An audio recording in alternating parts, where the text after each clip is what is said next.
Mtaonekana tu. Nyuma tutakapta kabisa. Haya? Yes, kind rudi. Nyuma. Haya. Nipate vizuri kidogo. Hapo tuko sawa? How can I do that? Come back a bit. So maybe Kiongozi will talk about your journey in Meru and of course what it seeks to achieve. Yes. Of course in as far as your candidature in ODM is concerned. Sawa? Sawa? Okay. Thank you very much for coming. Today is the beginning of my journey into Meru. I've been wanting to come here for some time. We are meeting ODM delegates, and I've had a very good session with them. This county has 200 delegates, and I'm glad to say, save for I think all of them were present. I think they are all, some of us behind us. Mujipigia makofi. As you know, we are campaigning for the presidency of this country through the ODM party. And we are very clear about the constitution of that party. The constitution says the presidential candidate shall be chosen through a national delegates congress to be held before the general election. That is what we are following. We are hearing others, including my party leader, talking about consensus for seats. I don't know whether they are talking about the presidency, but I can tell you as far as the presidency is concerned, the constitution is very, very clear. So I'm here to familiarize myself with the delegates and for the delegates to know me, because many of them just see me on TV. I wanted them to get a feel of who I am and what is in my mind, what I have in store for this party and this country going forward. I'm very happy. I have been received very, very well. Our campaign is clearly on track, and we are very focused about where we are going.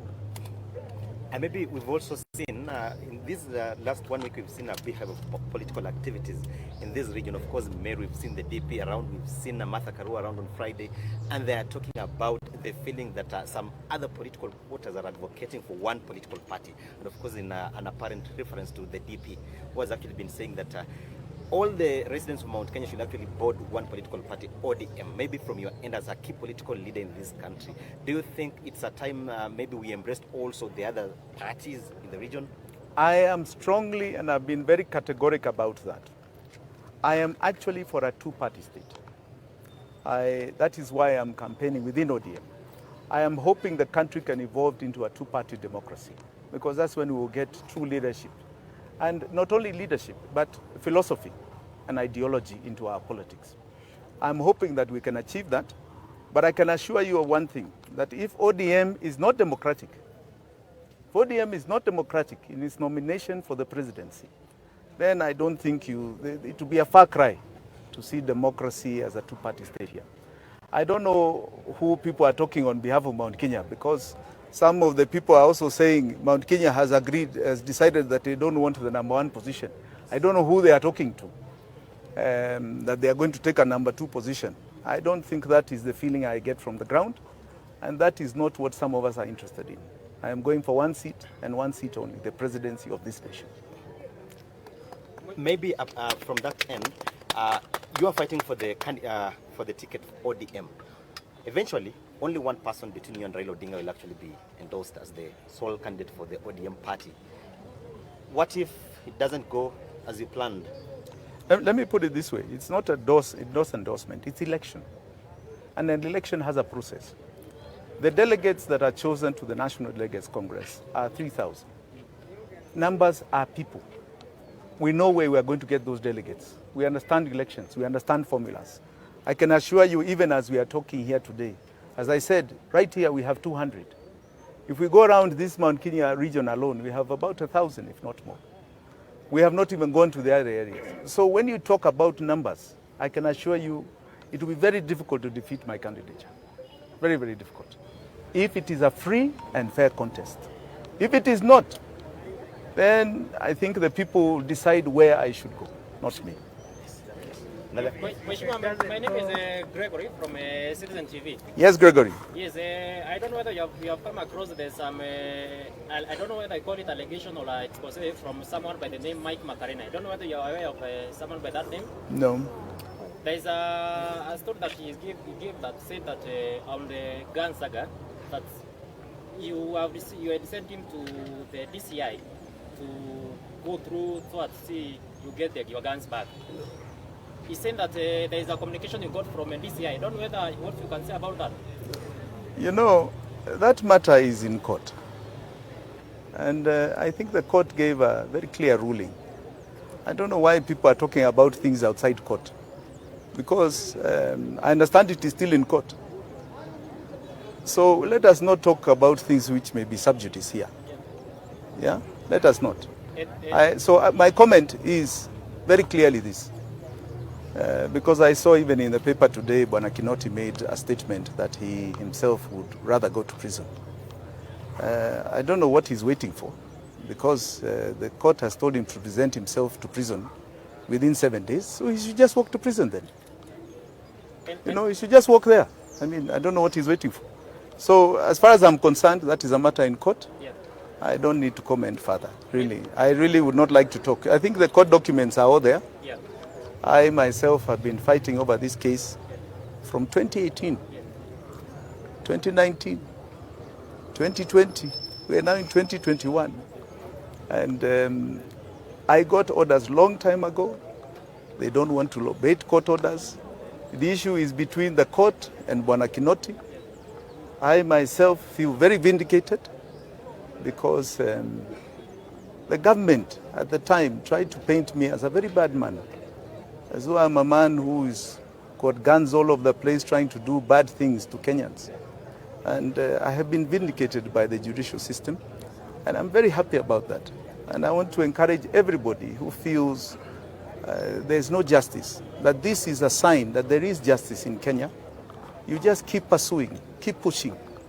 You break every boundary here, because the law applies equally to all and sundry, without exception. So I'm very happy. I'm happy with the judicial process. But commenting anything outside the judicial process, I cannot do that. Maybe on things that you say, for instance, there are two things that is... maybe No, outside the court. please. Yeah, not Please. on that. Please. I cannot comment or want to discuss Yes. anything that is outside court. As I said, I think it is still in court. Yeah. Because we are told there are some judicial reviews and other things. Yes. So I cannot discuss. Any other question? Yes. Yes, I have a question. The matter concerning ODM. We know that you Just wait.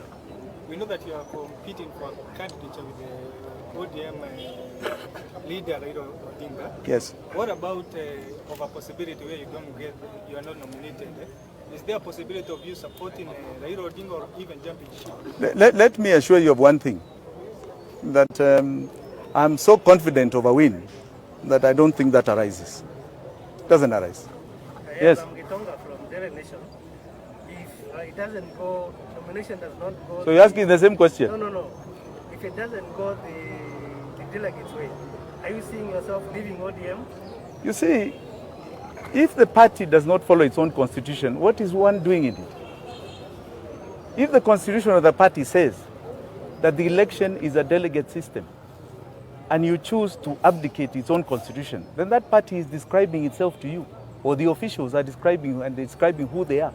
Why would I stay in a party that will not follow the laid down rules?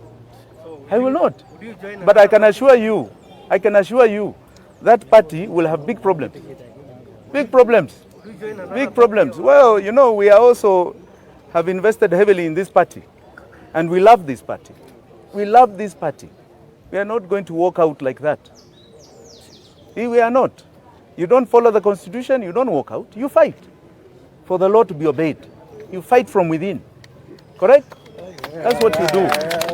You fight from within. That's what we are going to insist on doing. Okay? My name is Nelson K24. Barbara, you've been so hard on Azimio la Umoja. What can I take on that?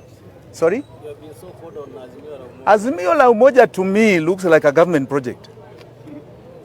Looks like a government project. Yes. So why should I talk about a government project? I don't know what it is. I'm not in the government. got nothing to do with the government. So I'm not going to comment on government projects. That is a government project. Okay?